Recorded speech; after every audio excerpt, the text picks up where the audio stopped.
اپنا محاسبہ کرنا، محاسبہ کے لیے مراقبہ، ہر وقت دھیان میں یہ رکھنا کہ میرا اللہ مجھے دیکھ رہا ہے۔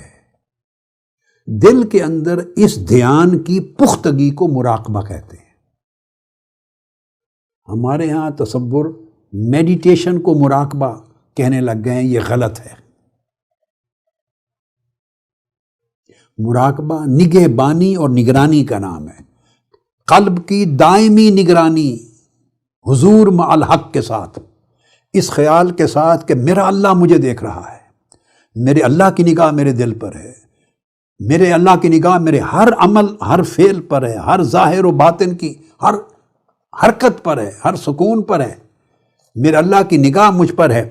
اس تصور کی نگہبانی کرنا، نگرانی کرنا اور دل میں اس کو ہر وقت جمائے رکھنا، ہمہ وقت،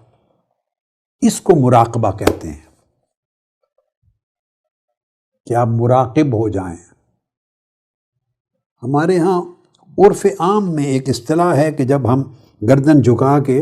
ذکر کرتے ہیں یا تصور کرتے بیٹھتے ہیں آنکھیں بند کر کے، تو اس کو مراقبہ کہا جاتا ہے۔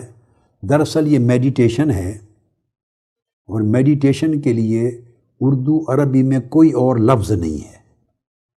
تو اس کو مراقبہ ہی کہہ دیتے ہیں۔ ان اے وے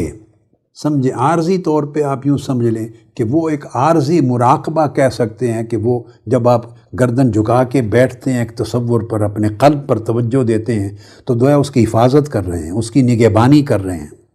اللہ کی یاد کو محفوظ کر رہے ہیں، اللہ کی حضوری میں اپنے آپ کو جما رہے ہیں، تو وہ ایک کیفیت مراقبہ ہے۔ تو ٹیمپوریریلی اس عمل کو مراقبہ کا نام دیا جا سکتا ہے، جائز ہے، مگر حقیقتاً میں بتا رہا ہوں کہ مراقبہ ایک ایسی کیفیت ہے جو چند لمحوں، چند منٹس اور چند گھنٹوں کے لیے نہیں، یہ زندگی کے 24 گھنٹے اور ساری زندگی پورے دوام کے ساتھ رہتی ہے۔ دل کی نگہبانی کرنا اللہ کے مشاہدہ کے تصور سے، وہ دائمی کیفیت ہے، تو وہ مراقبہ ہے۔ اب چونکہ اور کوئی لفظ میڈیٹیشن کے لیے نہیں، تو عارضی طور پہ اس کو میڈیٹیشن کے طور پہ یوز کر لیتے ہیں کہ اس لمحے بندہ، اگر وہ مراقبہ درست ہے وہ میڈیٹیشن۔ بعض لوگ غلط چیزوں کا بھی کراتے ہیں، وہ خیالات اور تخیلات اور جو قوت متخیلہ ہے اس کو گرفت میں لے کے تصورات دیتے ہیں،